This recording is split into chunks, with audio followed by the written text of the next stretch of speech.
साध्या सोप्या पद्धतीनं व्हेज बिर्याणी राईस कसा बनवायचा ते आज आपण बघतोय. चला तर मग वेळ वाया न घालवता व्हिडिओला सुरुवात करूया.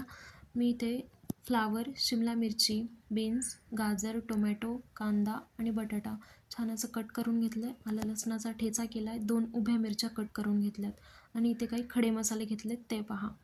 कुकरमध्ये तेल गरम केलं आहे. त्याच्यामध्ये 1 चमचा तूप टाकलं आहे. 1 चमचा तूप आणि 1 चमचा तेल असं मी टाकलेलं आहे. सर्व खडे मसाले त्याच्यामध्ये तळून घेतले आहेत. त्यामध्ये आलं लसणाचा ठेचा टाकला आहे. 2 हिरव्या मिरच्या टाकल्या आहेत.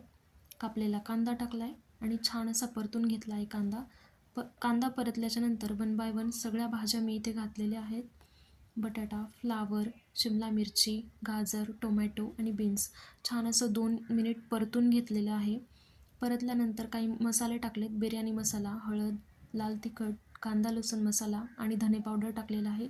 मीठ टाकलेलं आहे आणि छान असं सगळं मिक्स करून घेतलेलं आहे. 5 मिनिट बासमती तांदूळ स्वच्छ धुवून भिजत ठेवले होते ते टाकलेले आहेत आणि थोडीशी कोथिंबीर टाकलेली आहे. सगळं काही मिक्स करून घ्यायचं आहे. आवश्यकतेनुसार पाणी टाकायचं आहे आणि कुकरला 2 शिट्ट्या होऊ द्यायच्या आहेत. छान तयार होतो आपला व्हेज बिर्याणी राईस. व्हिडिओ आवडला असेल तर व्हिडिओला लाईक करा, शेअर करा, कमेंट करा आणि चॅनलला सबस्क्राईब नक्की करा. थँक्यू.